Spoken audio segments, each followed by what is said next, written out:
I knew the axe was falling the moment I walked into the conference room and smelled the distinct, cloying scent of desperation by Chanel coming off the new CEO.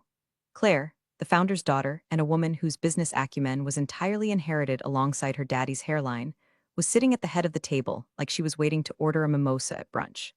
The air conditioner in the boardroom was humming a low, mournful tune, probably grieving the death of common sense in this building. I took my seat, placed my phone face down, and waited for the circus to start. It didn't take long. Claire didn't believe in warm-ups, she believed in disruption, which is corporate speak for I'm going to break things I don't understand and blame the IT department. She cleared her throat, a sound like a jagged pebble rattling in a tin can. Michelle, she said, flashing a smile that was all teeth and no warmth, like a shark that had just paid for veneers. We've been reviewing the Q3 operational redundancy metrics. It seems your position as chief infrastructure architect is, how do I put this, legacy baggage. I didn't blink. I've been in this game for 20 years. I've survived dot-com busts, housing crashes, and a marriage to a man who thought investment portfolio meant buying scratch-offs at the gas station. You learn to spot a hustler a mile away. Speaking of spotting things early, if you're digging this confession so far, go ahead and smash subscribe button and drop a like. It keeps the servers running, unlike what's about to happen in this story. Anyway, back to the execution. Legacy baggage, I repeated, my voice flat. It's a Texas drawl, slow and heavy, the kind that sounds polite until you realize it's wrapping around your throat. Is that what we're calling the financial backbone of this entire company now? Because last I checked, my baggage process is about $40 million a day in client transactions. Claire laughed. It was a practice sound, airy and dismissive, the kind of laugh you learn at a Swiss finishing school. Oh, Michelle, we're moving to the cloud. We're pivoting to a decentralized, AI-driven model. Your on-premise mindset is just cute, but it's obsolete. Effective immediately, your role is eliminated. She slid a manila envelope across the mahogany table. It stopped exactly 3 inches from my hand. The other board members, men I had made rich, men I had saved from federal audits, men who had eaten brisket at my backyard barbecues, stared at their shoes. Cowards, all of them. They knew what was coming and they let the Nep baby pull the trigger because they were terrified of her father, Harold. I didn't reach for the envelope. I didn't shout. I didn't cry. I just looked at Claire, really looked at her. She was wearing a blazer that cost more than my first car, but she wore it like a costume. She didn't know how the sausage was made, she just liked eating the hot dog. You're firing me, I stated, not asking. I'm liberating you, she smirked, tapping her manicured nails on the table. Hand over your badge and laptop, Michelle. Security will escort you out. We need to focus on fresh energy. Youth, innovation. I stood up slowly. My knees popped. Reminder of 45 years on this earth, 20 of them spent hunched over server racks and coding until my eyes bled. I reached into my purse, pulled out my badge, and dropped it on the table. It made a plastic clack that echoed in the silence. Claire, I said, my voice dropping an octave. You have exactly 10 minutes. She blinked, her smile faltering for a microsecond. Excuse me? 10 minutes, I repeated. That's the heartbeat interval. You have 10 minutes before the servers I own, the ones you think are legacy baggage, stop receiving the handshake signal from my encrypted key. Once that signal stops, the transaction gateways lock down. Everything freezes. Payroll, vendor payouts, client processing, all of it. The room went deadly silent. Even the AC seemed to hold its breath. Don't be dramatic, Claire scoffed, rolling her eyes. IT has full control. We have passwords. You have passwords to the dashboard, I corrected gently. You don't have the lease to the engine. You see, Claire, you didn't read the founding documents. You didn't read the vendor contracts. You were too busy rebranding the logo to realize that North Star Systems doesn't own the transaction servers. I do. I turned to the rest of the board. I'd suggest you gentlemen check your email. I sent over the lease termination notice 5 minutes ago. Since my employment is the condition for the active lease and my employment just ended, I checked my watch. You have 7 minutes left. Get out. Claire shrieked, her face flushing a blotchy, ugly red. Get her out of here, security. 2 beefy guards stepped forward. I didn't make them touch me. I smoothed my skirt, picked up my purse, and walked to the door. I paused with my hand on the brass handle. You might want to call your dad, Claire, I said over my shoulder. Tell him he owes me for the brisket. I walked out of that boardroom and into the hallway. The fluorescent lights buzzed overhead. The carpet smelled like industrial cleaner and lies. I didn't look back. I walked straight to the elevator, pressed the button for the lobby, and waited. My heart wasn't racing. My hands weren't shaking. I felt a cold, calm clarity settling in my chest like a block of dry ice. They thought I was just an employee. They thought I was a line item on a spreadsheet that could be deleted to boost the quarterly bonus pool. They didn't understand that I wasn't just working at North Star Systems. I was North Star Systems, and they had just unplugged life support. I stepped into the elevator and watched the doors slide shut, cutting off the view of the receptionist who was frantically answering a ringing phone. The descent began, 10 floors down to the lobby. By the time I hit the ground floor, first timer would expire. By the time I got to my car, the first client would get an error message. I walked out into the humid Texas heat. The sun was blinding, reflecting off the asphalt of the parking lot. I put on my sunglasses, tortoiseshell, polarized, expensive, and unlocked my truck. Yes, I drive a truck. In Texas, driving a Prius is considered a cry for help. I climbed into the cab of my F-150, tossed the severance envelope onto the passenger seat without opening it, and started the engine. I didn't go home. I wasn't going to hide and cry into a pint of Ben and Jerry's. I drove to a little dive bar 3 miles down the road, a place called the Rusty Anchor where the beer was cold, the floor was sticky, and nobody asked you about your KPIs. I ordered a bourbon, neat, and set my phone on the bar. I opened the timer app. 00:00:45 seconds. I took a sip of the bourbon. It burned, a good, clean burn that washed away the taste of Claire's perfume. I watched the seconds tick down. 3, 2, 1, 0. My phone didn't ring immediately. That's the beauty of a complex system failure. It's not an explosion. It's a suffocation. It starts quiet. A failed packet here, a timeout there. It ripples outward like a contagion. I signaled the bartender for another round. Keep 'em coming, Joe, I said. I'm celebrating. Oh yeah, Joe grunted, wiping a glass with a rag that had seen better decades. What's the occasion? Birthday? Better, I said, a slow smile spreading across my face. I just became the most expensive consultant in the state of Texas. The phone screen lit up. A notification from the internal Slack channel, which I hadn't been removed from yet because Claire's disruption team was too incompetent to revoke my credentials properly. System alert, critical gateway timeout. Error code, dead man switch, I chuckled. I had coded that error message myself 5 years ago, late one night after Harold had promised me that I would always be taken care of. I named it Dead Man because that's what a company becomes when it cuts out its own heart.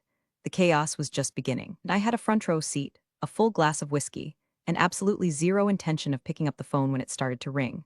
To understand why Claire was currently staring at a red screen screaming about a dead man switch, you have to understand where North Star Systems actually came from. It didn't start in that glass and steel monolith downtown. It didn't start with venture capital funding or synergy meetings. It started in a garage in 2004, smelling of stale pizza and desperation. Harold Wells wasn't a bad man back then. He was just a guy with a vision for a logistics payment platform and a credit score lower than a snake's belly in a wagon rut. I was the one with the credit. I was the one with the technical chops. I met Harold at a networking event where he was trying to pitch his idea to a wall because nobody else would listen. I listened. And because I'm a glutton for punishment, I bought in. But I wasn't an idiot. Even back then, I knew that partnership is just a fancy word for future lawsuit. So when we built the infrastructure, I made a deal. Harold could have the brand, the client list, and the front-end software, the pretty buttons that the customers clicked. But the heavy lifting, the transaction servers, the encryption bridges, the actual metal boxes that processed the money, I bought those. Me, personally. I formed a separate LLC, Ironclad Holdings, and I leased the infrastructure back to North Star. It was a tax move at first, a way to protect assets. Harold loved it because it kept the debt off North Star's books while we were trying to get loans. He signed the Master Service Agreement, MSA, without even reading the fine print. The fine print said this: the lease for the critical infrastructure is valid only so long as Michelle Vance is employed as the Chief Infrastructure Architect of North Star Systems. Upon termination of her employment for any reason other than gross criminal negligence, the lease terminates immediately. For 20 years, that contract sat in a fireproof safe, gathering dust. North Star grew, we moved out of the garage, we hired staff, Harold got rich. I got comfortable, and then Harold got old and he decided to retire to a golf course in Florida, handing the keys to the kingdom over to Claire. Claire, who thought the cloud was actual magic and not just someone else's computer. Claire, who had spent the last 5 years finding herself in Bali on the company dime while I was pulling all-nighters patching security vulnerabilities. She hated me from day one. I represented everything she wasn't: competent, self-made, and essential. To her, I was just the grump in the corner office who said no to her expensive, stupid ideas. I sat in the bar, swirling the amber liquid in my glass, remembering the look on Harold's face when we landed our first $1 million client. He had hugged me, tears in his eyes, and said, "Michelle, you're the bedrock of this place. We don't exist without you." Well, Harold, you were right. I pulled up the remote admin terminal on my phone, not for North Star, but for Ironclad Holdings. The interface was simple, black background, green text. No fancy graphics, just raw data. The logs were scrolling by faster now. 14:15:00 handshake failed. 14:15:01 handshake failed. 14:15:02 connection refused, authentication token revoked. It wasn't that I had shut off the servers. I wasn't malicious. I simply stopped authenticated traffic. The servers were running fine. They were humming away in a climate-controlled data center 3 towns over, which I paid for. They just weren't talking to North Star anymore because North Star was no longer a paying tenant. It was like changing the locks on a rental house when the squatter finally leaves. I checked the North Star internal Slack again. It was a bloodbath. DevOps Steve, guys, why is the API returning a 403 forbidden on everything? Project MGR Sarah, clients are calling. The payment portal is down. Is this scheduled maintenance? DevOps Steve, I can't get into the server root. My keys aren't working. It's like the server doesn't exist. Sales Brad, I just lost a transaction mid-closing. What is happening? Then the message I was waiting for. CEO Claire, at everyone stop panicking. IT is fixing it. It's just a glitch from the transition. Michelle sabotaged a few codes on her way out. We will have it back up in 5 minutes. Sabotage, that was cute. She was already spinning the narrative. She was going to try and paint me as the disgruntled employee who cut the wires. She didn't realize that by accusing me of sabotage, she was admitting she had no control over her own product. I took a screenshot of her message. That would be useful later. My phone buzzed. It wasn't a Slack message this time. It was a call. Caller ID Harold Wells Mobile. I stared at the screen. Harold. He must have been on the 9th hole when his phone started blowing up. I debated answering. I really did. There was a part of me, the part that remembered the pizza and the garage, that wanted to pick up and explain it to him gently. But then I remembered the boardroom. I remembered the silence of the men I had worked with for 2 decades. I remembered Claire's laugh. I let it go to voicemail. I wasn't the bedrock anymore. I was the landslide. The bartender, Joe, wandered back over. You all right, darlin'? You look like you're watching a car wreck. I am, Joe, I said, sliding a 20 across the bar. But I'm not in the car. I'm the one who designed the intersection. I opened my email app. I had drafted a message to my lawyer, David, earlier that morning. David was a shark in a suit, a man who charged $800 an hour and was worth every penny. The subject line was, Activation of Clause 14. B. Ironclad Holdings vs. North Star Systems. I hit send. Legal war hadn't even started yet, but the tactical nuke had already been dropped. I ordered some jalapeno poppers. I figured I needed some sustenance. Watching an empire burn is hungry work. By 3:00 p.m., the 5-minute glitch had turned into a 45-minute catastrophe. The rusty anchor was starting to fill up with the early happy hour crowd, mostly blue-collar guys dusting off drywall or oil grease. But my attention was glued to the digital window I had into my old life. I still had access to the chaotic symphony of the Hash Engineering channel. Why? Because I was the one who set up the SSO, single sign-on permissions, and I had buried my own admin rights so deep in the kernel of the authentication server that God himself would need a search warrant to find them. Claire's team of cloud natives wouldn't find that backdoor for weeks. DevOps Steve. Okay. I've tried rebooting the gateway. Nothing. I've tried rerouting the DNS. Nothing. The IP addresses for the transaction nodes are just gone. It's like they fell off the face of the earth. Junior Dev Kyle, Steve, I just ran a trace route. It's stopping at the ISB level. The destination host isn't accepting traffic from our domain. CTO Interim Gary, the guy they hired last week, visionary from Silicon Valley who wears scarves in July, just posted, have we tried flushing the cache? I laughed out loud, startling a guy next to me eating wings. Flushing the cache. It was like trying to fix a decapitation with a band-aid. The problem wasn't code. The problem was hardware ownership. The servers that processed the payments, specifically the high-volume, secure clusters required by banking regulations, resided in a rack, a co-location facility in Dallas. That rack was leased to Ironclad Holdings. North Star Systems connected to it via a dedicated encrypted VPN tunnel. When I walked out, I didn't break the code. I just revoked the VPN certificate. The tunnel collapsed. North Star was currently shouting its transaction data into a void. Then came the first real casualty. Sales VP Karen, no relation to the meme, but acts like it Claire. The Bank of Annieville just called. Their customers are getting transaction declined on every swipe at the grocery store. They are threatening to pull the contract. That's $1 account, do something. I took a bite of a jalapeno popper, spicy, just like the situation in the server room. I imagined the scene on the 40th floor. The panic, the frantic typing, the smell of nervous sweat battling against the HVAC system. Claire would be screaming by now. She wasn't used to things not working. In her world, if the Wi-Fi was slow, you yelled at the barista. But you can't yell at a server rack. It doesn't care about your dad's money.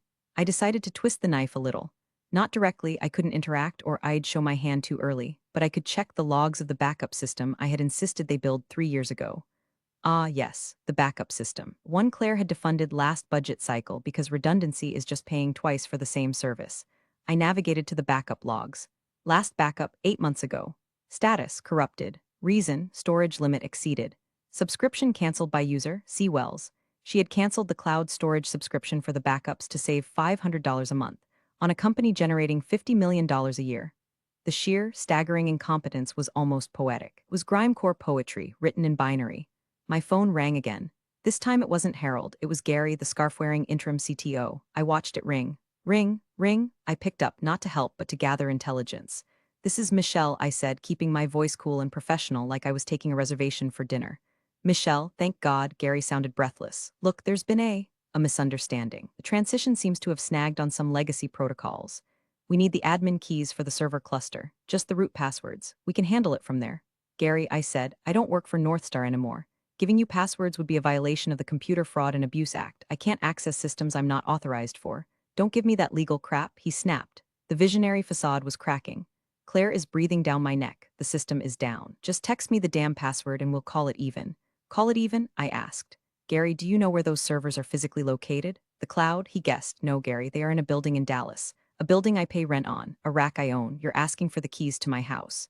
Wait, he paused. You own the hardware? I own the metal, the silicon, and the electricity running through it. And since my lease agreement with Northstar was terminated at 2:15 p.m. today, you are currently trespassing on my bandwidth. Jesus, he whispered. Does Claire know? She's about to find out, I said. Good luck, Gary. I hope your resume is up to date. I hung up. The first ripple had turned into a wave. The tech team now knew this wasn't a bug. It was a structural void. They were trying to drive a car that had no engine, and they had just realized the hood was welded shut. I ordered another bourbon.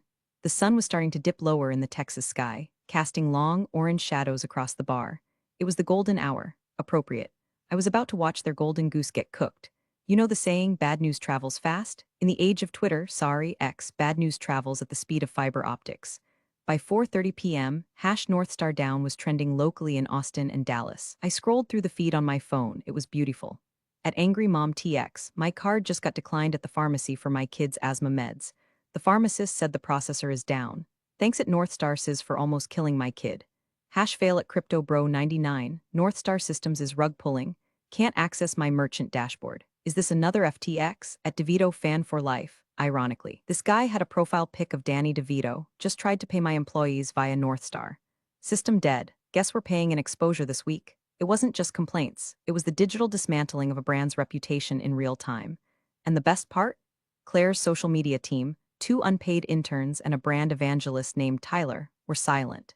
They couldn't post because they couldn't log into their dashboard either. The social media scheduling tool was linked to the central authentication server, the one I owned. Oops. Back in the internal Slack, the panic had shifted from technical confusion to existential dread.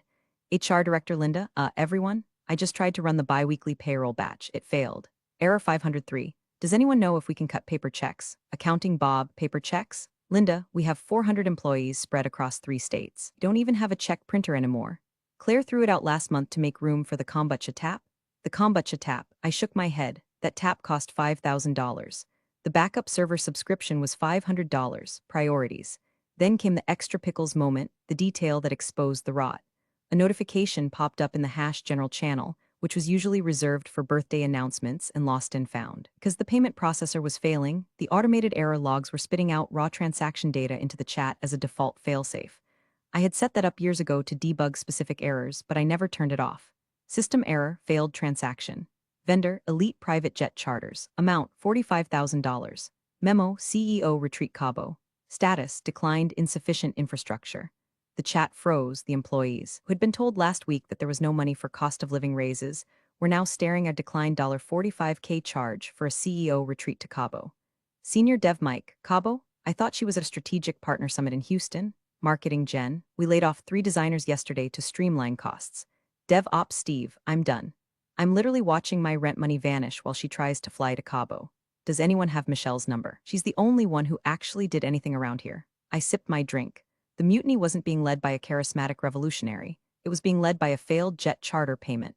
It was grime-core reality. The dirty laundry wasn't just aired. It was being live-streamed to the people whose livelihoods were being laundered. Suddenly, my access to Slack cut out. Connection lost. They had finally found the kill switch for my account.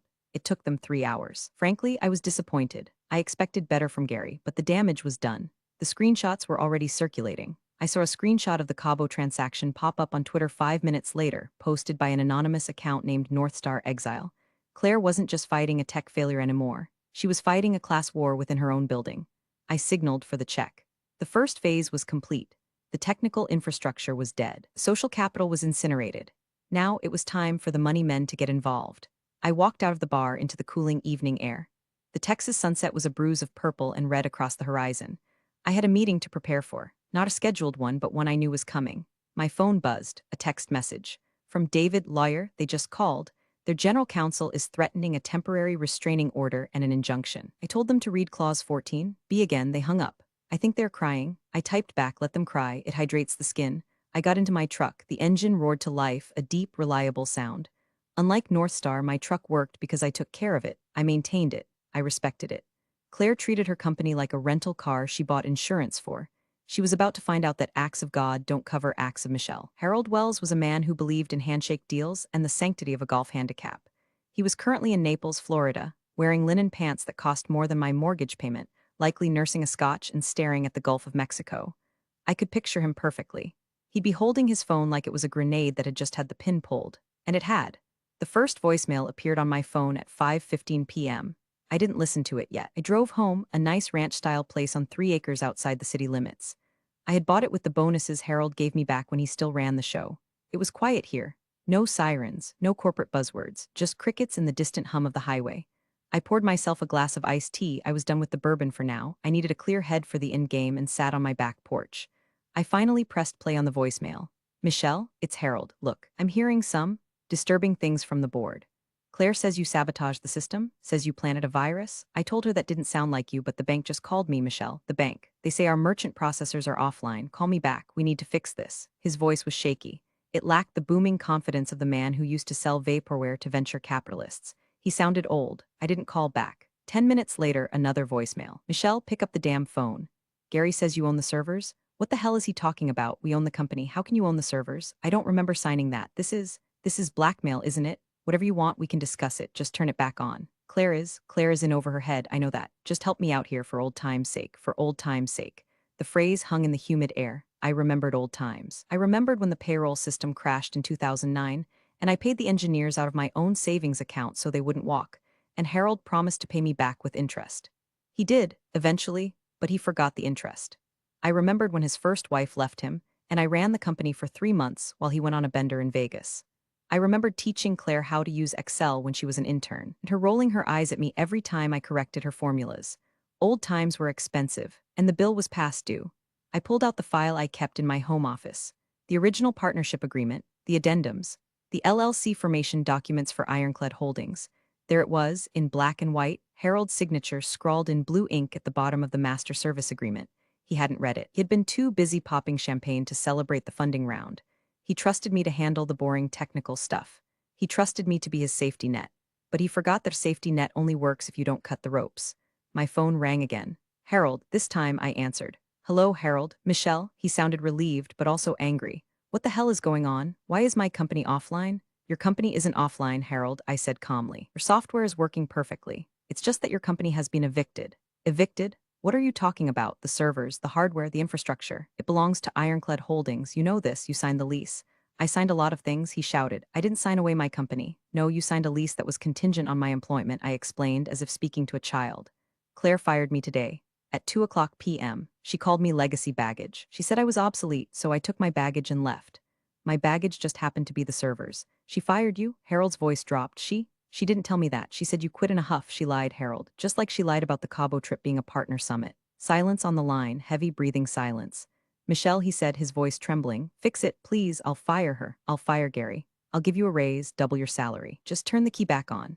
I can't do that, Harold. Why not? Is it the money? I'll wire you $1 million right now. Personal funds. It's not about the money, I said, watching a hawk circle the field behind my house. It's about the liability. You see, if I turn the servers back on now without a valid contract, I'm accepting liability for a system I don't manage. I'm not an employee anymore. I'm an outside vendor. And frankly, North Star Systems is a high-risk client. You have unstable leadership, a compromised cash flow, and a reputation that is currently burning down on Twitter.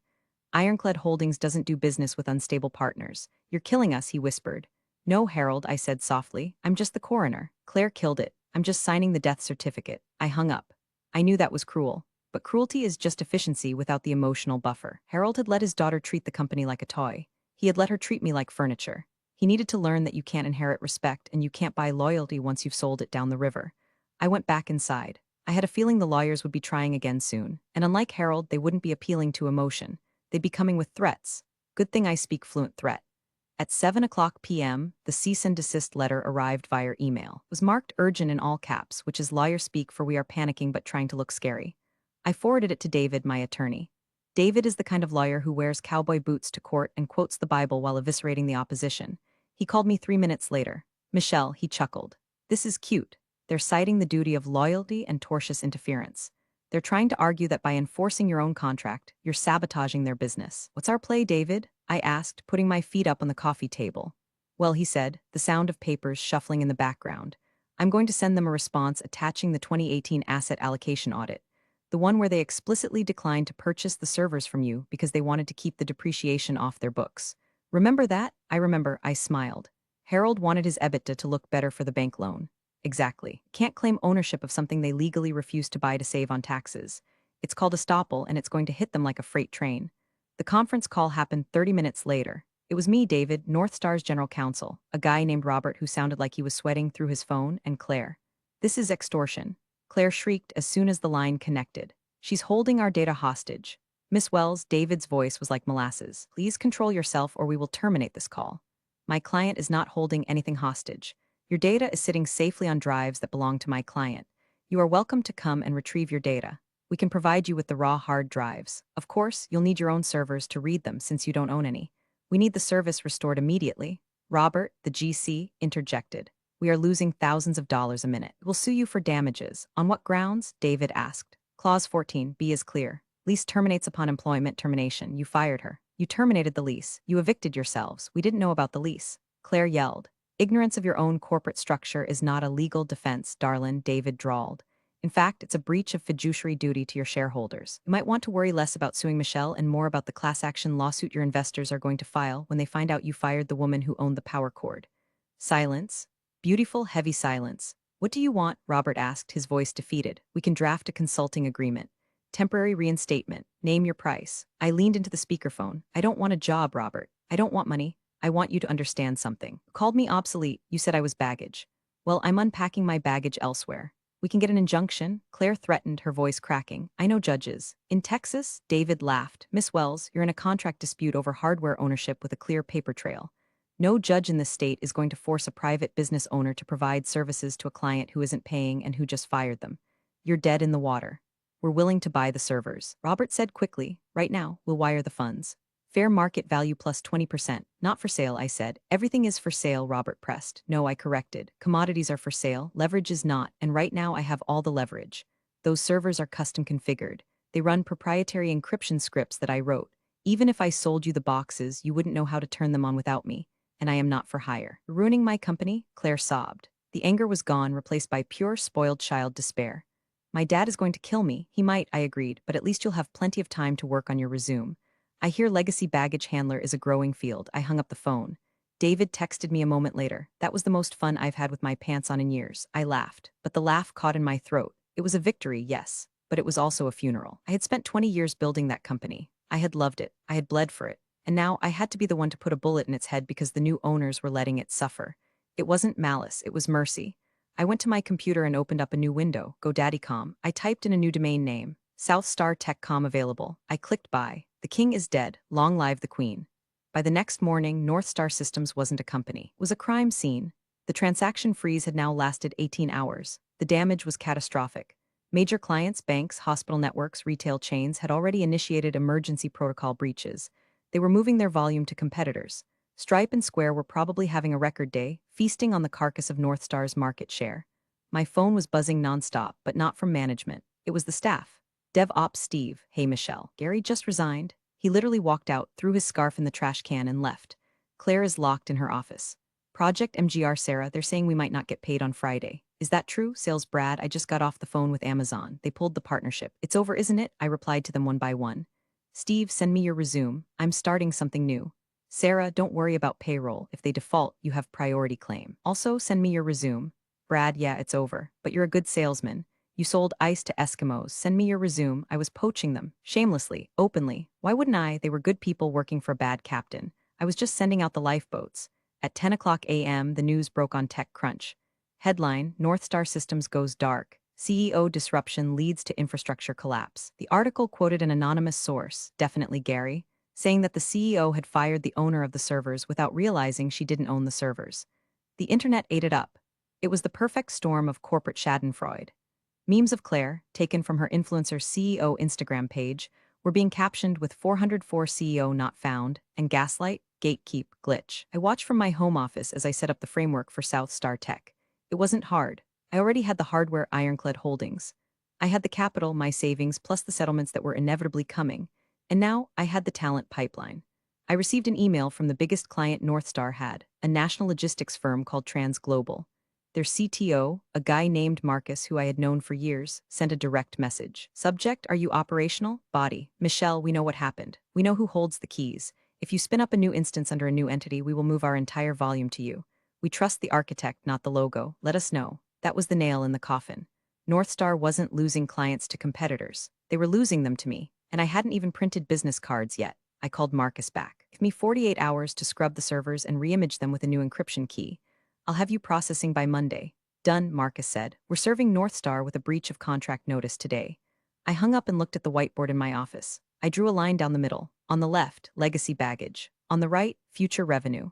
I started moving names from the left to the right. The office in downtown was probably in chaos. I imagined the empty cubicles, the ringing phones echoing in the void, the smell of fear and stale coffee. Claire was likely trying to spin this as a strategic pause, but nobody buys a pause when money is involved. Money likes speed. Money likes certainty. I was certainty. Claire was chaos. The irony was, if she had just treated me with a shred of respect, if she had just given me a gold watch and a consulting retainer, I would have handed over the keys. I would have trained her team. I would have retired to my porch and drank iced tea. But she had to be the alpha. She had to mark her territory. Well, she marked it all right. She marked it with gasoline and handed me the match. My driveway alarm chimed. Someone was at the gate. I checked the security camera feed. It was a black Mercedes, Harold's car. He looked terrible. He was wearing a rumpled polo shirt and he looked like he hadn't slept in a week, even though it had only been 24 hours. I buzzed the gate open. It was time for the final act. Harold walked up the flagstone path to my front door like a man walking to the gallows. I met him on the porch. I didn't invite him inside. My house was my sanctuary. He didn't belong there anymore. Michelle, he croaked. His eyes were red-rimmed. I flew back. Private charter. Cost me a fortune. Hello, Harold, I said, leaning against the doorframe. You look tired. Tired? He let out a harsh, barking laugh. I'm ruined. The stock dropped 60% this morning. The board is calling for my head. Claire. Claire is locked in her office crying. She does that when she doesn't get her way, I noted dryly. She's a child, Michelle, you know that. She's incompetent, I know that now. He took a step closer, his hands pleading. But you, your family, we built this, you and me, in the garage. Remember the pizza? Remember the code sprints? I remember. I said, I also remember you cashing out $20 million last year while I got an Employee of the Month plaque. I'll make it right? He insisted. Come back, name your title. CEO. You want to be CEO? It's yours. I'll fire Claire. I'll fire the whole board. Just come back and turn the servers on. I looked at this man. This man I had once admired. This man I had viewed as a mentor. I realized I didn't hate him. I just pitied him. He thought everything could be fixed with a deal. He didn't understand that trust isn't a renewable resource. Once it's gone, it's gone. Harold, I said softly, I can't come back. Why not, pride? Don't let pride kill a billion-dollar company, Michelle. It's not pride, I shook my head. It's physics. The structure is gone. The clients have left. Trans Global signed with a new provider 10 minutes ago. His face went pale. Who? Who did they sign with? Me, I said. South Star Tech. Harold stared at me. His mouth opened, then closed. He looked like he had been punched in the gut. You started a competitor? I didn't start a competitor, Harold. I just kept doing my job. I provide infrastructure to clients who need stability. Northstar couldn't provide stability, so the market corrected itself. You stole my clients, he accused, a flash of the old anger returning. I didn't steal anything, they called me. They called me because they know I own the engine. They know that when I say uptime, I mean it. They know that when you say innovation, you mean nepotism. He slumped against the porch railing. The fight drained out of him. He looked out at the oak trees in my yard. I should have never given it to her, he whispered. I knew she wasn't ready, but she's my daughter. What was I supposed to do? You were supposed to protect the company, I said. You were supposed to protect the people who worked for you. You were supposed to protect me. He looked at me, tears gathering in his eyes. I'm sorry, Michelle. I know you are Harold. I believe you. I stood up straight. But apologies don't reboot servers. What happens now? He asked, sounding like a lost child. Now, I shrugged. Northstar files for Chapter 11. You liquidate the assets, the brand, the IP, the furniture. My lawyers will be in touch about the unpaid lease invoices. We'll be first in line as creditors. And you? I'm going to work, I said. I have a new company to run, and I have a lot of resumes to review. Your old staff needs jobs. Harold nodded slowly. He understood. It was over. The legacy he thought he was leaving to his daughter was gone. He had traded a kingdom for a family photo op, and now he had neither. He turned and walked back to his car. It looked smaller than I remembered. I watched him drive away. I didn't feel triumphant. I didn't feel giddy. I felt clean. It was like scrubbing a dirty floor. The grime was gone. The surface was raw, but it was ready for something new. I went back inside and poured myself one last bourbon, to old times and to being obsolete, 3 months later. The carcass of North Star Systems is still being picked over by the vultures in bankruptcy court. Claire was removed by the board 2 days after the collapse. Rumor has it she's back in Bali, healing her trauma and launching a podcast about toxic workplaces. The irony is thick enough to choke a horse. Harold had a minor stroke. He's recovering, but he's out of the game. He spends his days on the porch in Florida, probably wondering where it all went wrong. I sent him a card. I didn't sign it. South Star Tech is booming. We're operating out of a converted warehouse in East Austin. No marble tables, no kombucha taps, just rows of desks, humming servers, and the smell of coffee that actually works. I hired back 80% of the North Star engineering team. Steve is my VP of engineering. Sarah runs operations. They're making 20% more than they did under Claire, and they have equity. Real equity. Not phantom stock options that vest in a decade. We bought the North Star client list for pennies on the dollar during the liquidation auction. It was satisfying to sign that check. I basically bought my own life's work back for the price of a used Camry. I'm not the chief infrastructure architect anymore. I'm the owner, the CEO, the janitor if I need to be. I still drive my truck. I still drink bourbon. And I still keep that original contract framed on my wall. It's a reminder. People like Claire think power comes from a title. They think it comes from sitting at the head of the table. They don't understand that power is plumbing. It's the stuff you don't see. It's the wires in the wall. It's the sewer lines. It's the servers in the cold, dark room. As long as the shit flows and the lights turn on, nobody cares about you. But the second you turn the valve, the second you pull the plug, you realize who really runs the world. It's not the people in the suits. It's the people with the keys. I was sitting in my new office, listening to the hum of the my racks, when my phone buzzed. A LinkedIn notification. Claire Wells has viewed your profile. I smiled. I didn't view hers back. I blocked her. Then I put on my headphones, turned up some Danny DeVito Asmer, Don't Judge, It Centers Me, and went back to work. They called me obsolete. I call myself the upgrade. TLDR, CEO fired me thinking I was useless. Didn't realize I personally owned the servers running the company. I turned them off. Company collapsed. I started a new one with their clients and staff. Don't mess with the plumber. Real power doesn't need to shout. It operates with quiet, undeniable precision. Michelle showed them exactly what obsolete truly looked like, making it clear that true value isn't always announced from a podium. Its absence, however, leaves an undeniable void. Appreciate you all for sticking through this one. See you in the next story.